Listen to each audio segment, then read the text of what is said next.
দ্বীপ্রহর সবাইকে। অলরেডি আমার কাছাকাছি কমপ্লিট, আর সেজন্য আর সুপ্রভাত জানাতে পারিনি। শুভ মহালয়া সবাইকে জানালাম। তো যেটা জানানোর জন্য এসছি, এখানে দেখো কতগুলো আমার লঙ্কা চারা হয়েছে। আমি জাস্ট কতগুলো লঙ্কা, এখানে শুকনো লঙ্কাগুলো মানে একটু ফাঙ্গাস হয়ে যাওয়ার জন্য, জানো তো ফাঙ্গাস হওয়া শুকনো লঙ্কা কখনোই খাওয়া যাবে না, ওটা কিন্তু খুব কার্সিনোজেনিক। তো যে কোনো জিনিস ফাঙ্গাস হয়ে গেছে মানে সঙ্গে সঙ্গে ফেলে দাও। তো এখানে ফাঙ্গাস হয়ে গেছে, আমি তারপরে কি করলাম, এখানে ফেলে দিয়েছিলাম। আর ইয়ে আসে তো, পিঁপড়েগুলো আসে, দেখো অনেকগুলো রয়েছে শুকনো লঙ্কা, সেই উপরে খোসাগুলো রয়েই গেছে। কিন্তু তেমনি আমার দেখো কতগুলো লঙ্কার চারা এসছে, দেখো খুব তো বড় খুশি যে বাহ, দারুণ খুশি হয়েছে দেখো এতগুলো লঙ্কার চারা পেয়ে। তো চলো রান্নায় লেগে পড়ি। মাছের টক বসিয়েছি আজকে, যেটা করার ইচ্ছে। এমনিতে আমাদের অনেক বেলা হয়ে গেছে, আসলে ফ্রিজ থেকে মাছটা বার করতে ডিপ ফ্রিজে ছিল তো, মাছগুলো স্টিপ ছিল। তো আমি আর আজকে আর ঝাল টাল করবো না, সবই তেঁতুলের টক করবো। আর বর এর মধ্যে একটু কচু মিশাবে, কচু দিচ্ছে, কচুটা কেটে দিচ্ছে, কচুটা আমার কাটা নেই। তো কচুটা একটু হালকা করে আমি প্রেসারে ভাপিয়ে নিয়ে এর মধ্যে দিয়ে দেবো। আর ট্যাংরা মাছ দিয়ে কচু দিয়ে এই তেঁতুলের টক খেতে ভীষণ ভালোবাসে আমার হাজব্যান্ড, আর আমিও ভালোবাসি। অ্যাকচুয়ালি খেতে খুবই সুন্দর হয়, ভালো লাগে, খুব ভালো লাগে। তো আমি মোটামুটি আপাতত মাছগুলো দিয়ে দিলাম। আর এখানে আমার যেটা দেওয়া হয়নি, হলুদ একটু দেবো, হলুদের গুঁড়ো দেওয়া হয়নি, তো হলুদের গুঁড়ো দিয়ে দিলাম। আর একটু নুন দিয়ে দিচ্ছি, নুনটা একটু দিয়ে দিলাম, হ্যাঁ ব্যাস। তো ওটা ফুটুক, ততক্ষণ ফুটতে ফুটতে আমার কচুটা কাটা হয়ে যাবে, কচুটা ভাপাতে দেবো। আর কচুর শাক করবো, প্রেসারে ভাপিয়ে নিয়েছি কচুর শাক। আর যেটা করেছি তোমার, এখানে এই যে ছানাটা মোটামুটি কাটা আছে, এর মধ্যে নুন নিয়েছি, একটু চিনি নিয়েছি, একটু গাওয়া ঘি, আর একটু যেমন আমি মাখাই একটুখানি ছাতু আছে, ছাতু দিয়ে এটাকে আমি মাখিয়ে নেবো। তো চলো পরপর করি। তো তেঁতুলের টকটা ফুটছে, কচুটা অলরেডি সেদ্ধ করে আমি ওর মধ্যে অ্যাড করে দিয়েছি। এবারে আমি যেটা দেবো এর মধ্যে, আমার এখানে ঢ্যাঁড়সটা ভালো করে একটু তেলে ভেজে নিলাম, কারণ তেলে না ভেজে নিলে কিন্তু ঢ্যাঁড়সটা ওর মধ্যে কাঁচা দেওয়া যাবে। তো এটা আমি একটু আস্তে করে এর মধ্যে অ্যাড করে দিলাম। তো এটা আমার হলো ঢ্যাঁড়স আর কচু দিয়ে একদম কাঁচা ট্যাংরা তেঁতুলের টক, যে ফুচকা জলের মধ্যে যেরকম আমি করি। তো এটা ফুটুক ওটা পর্যন্ত, আর একটু মিষ্টি দিয়ে নাম। আচ্ছা, এবারে আমি এখানে কচুর শাকটা বসাবো। তো কচুর শাক বসানোর জন্য একটু তেল দিয়ে দিলাম কড়ায়। এরপরে যেটা দেব, এর মধ্যে আমি একটু দেব জিরে ফোড়ন। জিরে ফোড়ন দিয়ে দিয়ে একটুখানি অল্প একটু পেঁয়াজ বাটা দিয়ে দিলাম।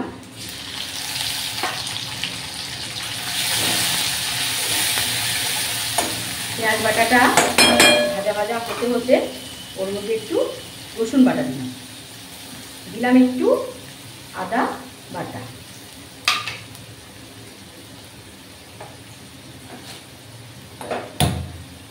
দিলাম একটু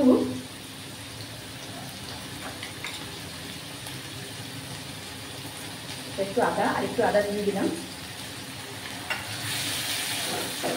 অল্প একটু জিরে বাটা, খুব অল্প।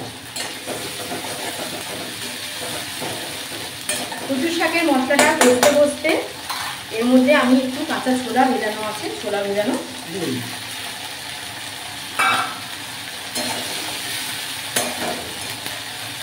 আদা দিয়েছি, তেল ছিটকাচ্ছে, ওই জন্য এর মধ্যে আমি একটু দিয়ে দিলাম নুন,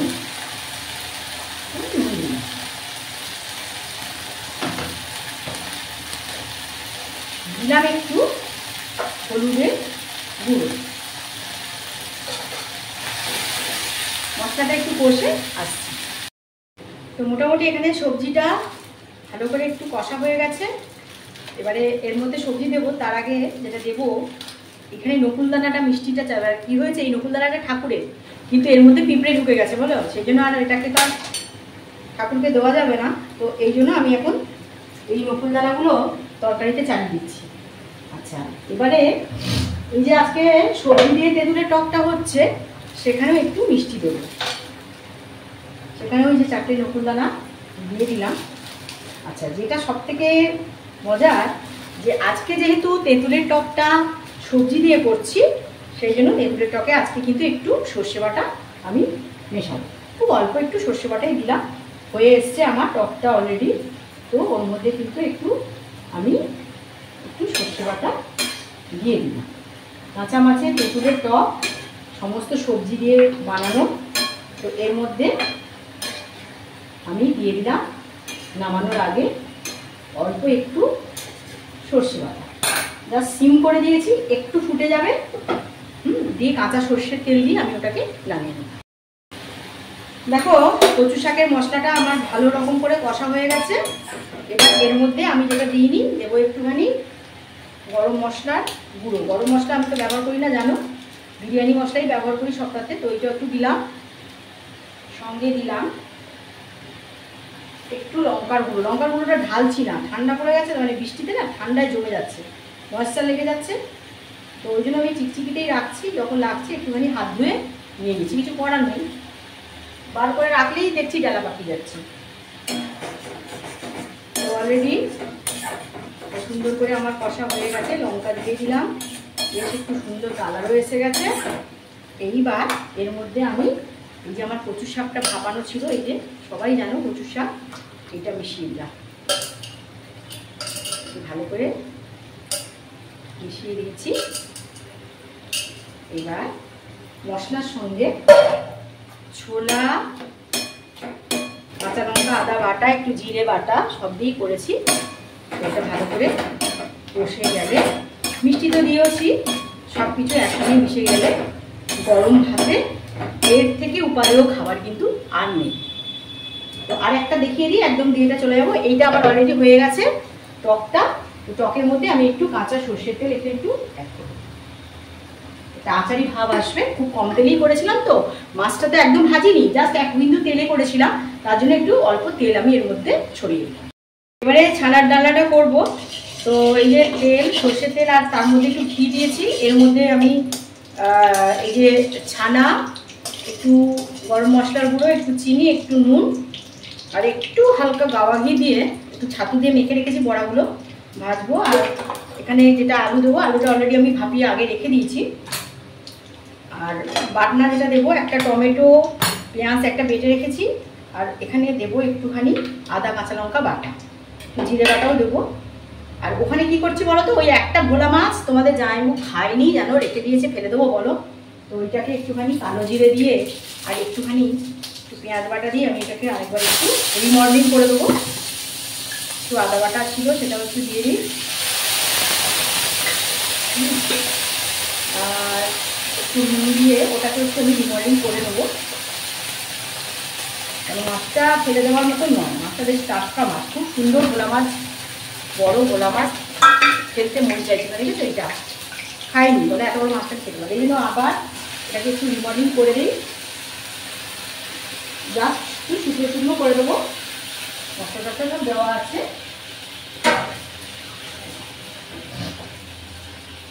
একটুখানি ওর মধ্যে একটু লঙ্কার গুঁড়ো মিশিয়ে দেবো, কারণ সেদিন লঙ্কাটা একটু কম দিয়েছিলাম, অল্প একটু লঙ্কা দেবো। আর বাকি মাছটা একটু ঝাল ঝাল না হলে খাওয়া যাবে না। তো মোটামুটি কেটে হয়ে যাবে।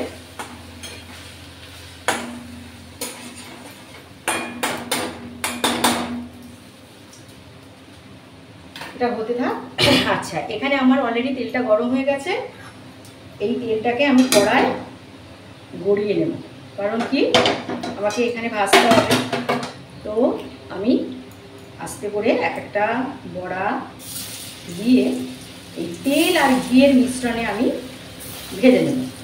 এইগুলো ভাজা হয়ে গেলে তারপরে দিয়ে দেবো আলুগুলো, এর মধ্যে নেড়ে নেবো, দিয়ে সব কিছু আলু আর এটা ভেজে আমি আসছি। তো দেখো, ছানার বড়াগুলো ভেজে নিয়েছি, আর আলুগুলোকে একটু ওই তেলে, সেটা সেদ্ধ করা আলু ছিল, সকালবেলায় সেদ্ধ করেছিলাম, দিয়ে ওটাকে একটু তেলে নেড়ে নিলাম।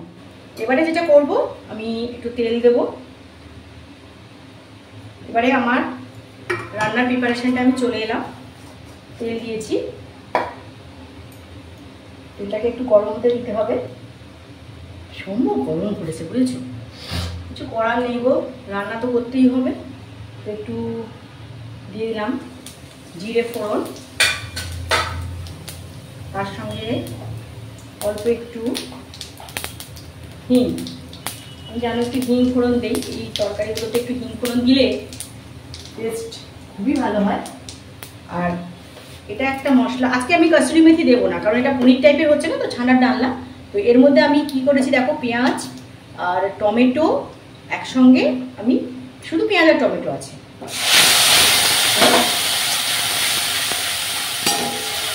একদম সুন্দর হয়ে যাবে গ্রেভিটা। ওই মশলাটা আমি পুরোটাই ওর মধ্যে দিয়ে দিলাম। তো মশলাটা কষে আসছে, দেখো মশলাটা আমার একদম সুন্দরভাবে কষা হয়ে গেছে। এবারে আমি যেটা দিয়ে দেবো ওর মধ্যে একটু আদা বাটা, একটু আদা বাটা দেবো। আদা বাটা দেওয়ার সঙ্গে সঙ্গে একটু, যেহেতু মশলাটা বসে বসে এসছে, আমার তো খুব তেল কমে রান্না হয়, তার জন্য এই বাটনাটাকে, আদা বাটাটাকে একটু দিয়ে দিই। এবারে একে একে এর মধ্যে অ্যাড করবো আমি জিরে বাটা। জিরে বাটাটা আছে, জিরে বাটা অ্যাড করে দিলাম। আজকে কাসুরি মেথি দেবো না, স্রেফ পনির করলে আমি কিন্তু কাসুরি মেথি দিই, কিন্তু যখনই ছানার ডালনা করি তো ওর মধ্যে কিন্তু আমি কাসুরি মেথি অ্যাড করি না। এবারে যেটা দেবো ওর মধ্যে আমি আস্তে আস্তে দিয়ে দেবো, দেখো কি কি দিচ্ছি। আমি একটু হলুদের গুঁড়ো একটু দিলাম, দিয়ে দিলাম একটু আমার কাশ্মীরি লঙ্কা। এটা টমেটো সসও দেওয়া যায়, মানে কেচাপও দেওয়া যায়, কিন্তু যেহেতু আমি টমেটো দিয়েছি, কেচাপটাও আমার শেষ হয়ে গেছে, তো আমার যদি কেচাপ থাকতো আমি কেচাপই দিয়ে দিতাম।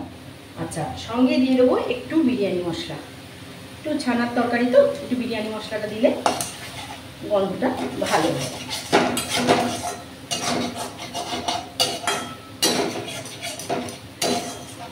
এর মধ্যে আমি আস্তে করে, আমার এখানে সেদ্ধ করা আলু একটু নাড়া আছে, তাও আমি এর মধ্যে আলুগুলো দিয়ে দিই।